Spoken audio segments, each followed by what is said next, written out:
Imagine this. It's a perfectly ordinary Tuesday morning when all of a sudden, alien spaceships cover the Earth's skies. They materialize simultaneously over New York, London, Paris, Beijing, Moscow, and every other major city on Earth. They hover silently for exactly 1 minute while the world watches in terror and amazement. Then, they rain down small notes of paper, each written with the same message, which states the following: your planet will explode in exactly 50 years. This is certain. And just like that, the ships vanish. No explanation, no alien invasion, no chance to ask questions. Just that one message. At first, nobody wants to believe it. World leaders call emergency meetings, scientists scramble to trace where the aliens came from, and religious leaders debate whether this is divine judgment or an elaborate hoax. But as weeks turn into months and every attempt to debunk the message fails, a horrifying reality sets in. We have to take this seriously.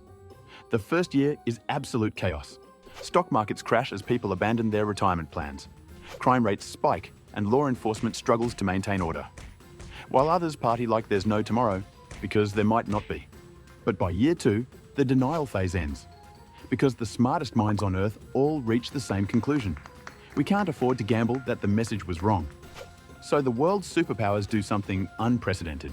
They actually stop fighting each other. The United States, China, Russia, the European Union, and parts of Africa and the Middle East form a mass evacuation alliance. Military budgets are slashed by over 90% worldwide and redirected to space and technology programs. The world's nuclear arsenals are dismantled and their plutonium repurposed for spacecraft and research. And every aerospace engineer, physicist, and rocket scientist on Earth is recruited for the most important project in history to save humanity. The plan is ambitious, but really quite simple. Build as many ships as possible, establish colonies wherever we can, and then pack the rockets full of as many people as physics will allow.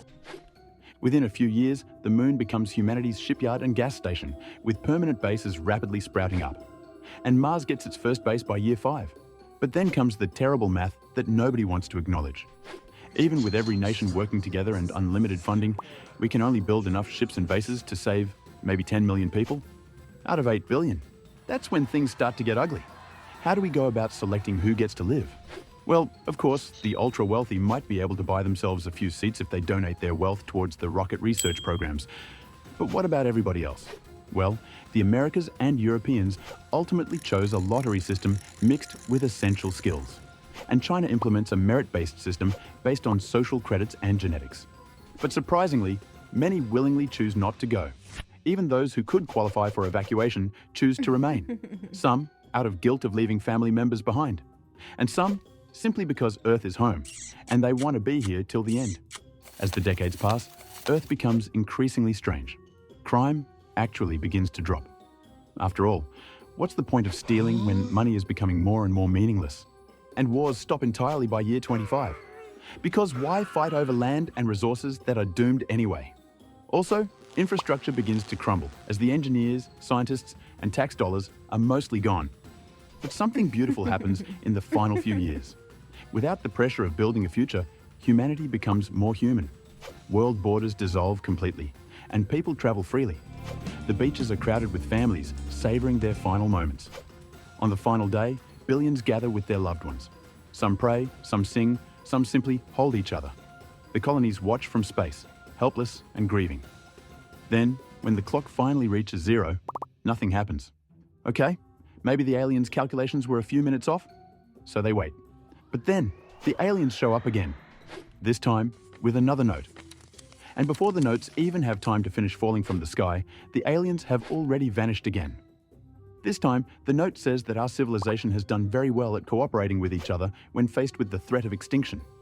Basically, telling us that the entire thing was a massive troll and only served to accelerate human intelligence and to reduce war and hatred. After hearing this, people both in space and those still on Earth are extremely livid, and they have every right to be. People had lived in fear for the last 50 years, just for their extinction to be a complete hoax. But as time goes on, humanity realizes it has built space colonies, solved poverty, and ended wars. Things that would have been nearly impossible without the help of the aliens. What began as a message of doom would eventually become one of the greatest periods in human history. The aliens may never return, but their experiment's outcome would leave us as a wiser, united species who now stare into the cosmos no longer as victims, but as explorers.